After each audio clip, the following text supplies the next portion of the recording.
Sony is getting sued for almost $8 billion because they're being accused of overcharging players on the PlayStation Store. For years, Sony has been taking a 30% cut from digital games and other purchases. If you're saying Xbox and Nintendo do the same, you could still buy digital codes from other providers. But PlayStation players had no other option but the PSN Store. The lawsuit is happening in the UK, and if you bought any games after 2016, they might owe you some too. When the PS3 launched, it was known for its power, but it also came with a hidden problem. Players started seeing a small yellow light right before their console completely died. It was called the yellow light of death. It usually meant the motherboard overheated or cracked. Poor cooling and bad solder were the main causes, but Sony repaired all of them because they didn't want a history like the Xbox 360's red ring of death. Still, the yellow light became one of the PS3's biggest nightmares. Sony tried to make money with the nostalgia wave in 2018 with the PlayStation Classic, but it failed badly. The console launched with a weak game library, poor emulation, and missing fan favorites, which left players disappointed. Just a few years earlier, Sony had made a similar mistake with the PlayStation TV. It was designed to let players enjoy PS Vita games on the big screen, but most games weren't even compatible. Most people forgot the PlayStation TV even existed. Both devices failed for the same reason. That's why we don't talk about them anymore. Rushed ideas and bad planning. Did you buy them though? Microsoft losing billions on the Xbox Series S and Series X because they sell both consoles at a loss just to stay competitive with Sony. That means every console sold costs Microsoft money instead of making it. They bet everything on Game Pass subscriptions and services to cover it. But even today, with millions of consoles sold, Xbox division is still losing money. That's why every new Xbox exclusive is also on PC. Hardware sales were never the profit plan. The real goal was building an ecosystem and hoping players stay locked in. When the PS4 launched, it had way more games ready to play, and they didn't cost $70 like today with PS5. Most games were $40 to $60, and sales were everywhere.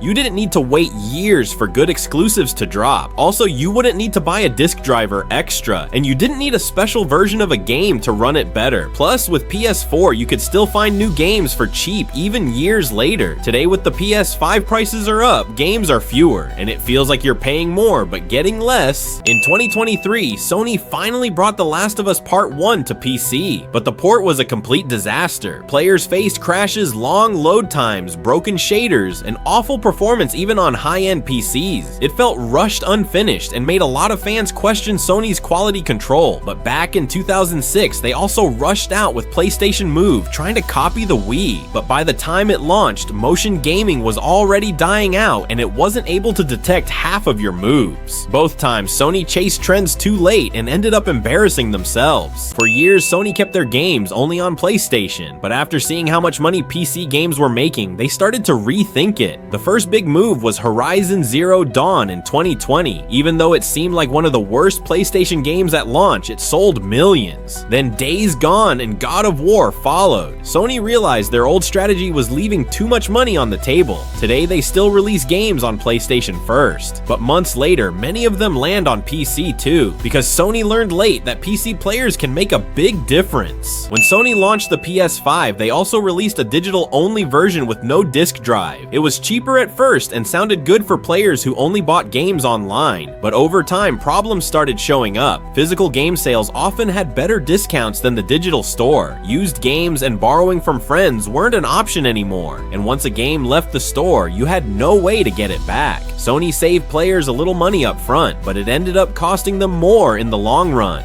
When the PS5 launched, it looked like a true next-gen console, but today the problems are so hard to ignore. The prices are getting higher every day, and now even basic features cost extra. If you buy the digital PS5 and later want discs, you have to buy a separate drive, something that every old PlayStation gave you for free. The exclusive games also aren't as strong anymore. Many top titles are delayed or just don't feel special like the PS4 era. The PS5 Slim replaced the base model without solving any of the real problems. Controller drift issues still exist, and now Sony asking for $800 for PS5 Pro if you want a disc driver with it, while still struggling to fix simple things like storage and drift issues. For a lot of players, it feels like you're paying more and getting less. The PS5 might quietly end up as the most disappointing PlayStation Sony has ever made. When the Xbox 360 launched, it changed gaming forever. Online multiplayer came in, games were cheaper, and there was always something new coming out. It felt like a real golden age for Xbox. Today, the Xbox Series X is way more powerful. It loads faster and got better graphics and runs games smoother. But some players feel like the heart of Xbox got lost. Games are bigger but filled with microtransactions. Live service replaced simple one-time purchases. And even though the Series X is the better machine on paper, many still look back at the Xbox 360 as the golden era. In 2021, Sony announced they were shutting down the PS3 and Vita stores. Players were about to lose access to hundreds of classic games. After major backlash, Sony reversed the decision and said it was a mistake, but it wasn't the first time players felt locked out. During the PS4 era, Sony also blocked crossplay on games like Fortnite and Minecraft, and asked so much money to provide crossplay. While Xbox and Switch players could team up, PlayStation users were stuck inside their own network. Both moves were seen useless and made players mad. A few years ago, buying a controller meant spending around $50. Getting a new controller used to be rare, not something you expected every year. Today, new controllers cost $70, $80, or even $100. Companies added features like adaptive triggers, haptic feedback, and custom parts. But at the same time, stick drift became more common and parts wore down faster. Now players are replacing controllers more often and quietly spending more on gaming without even realizing it.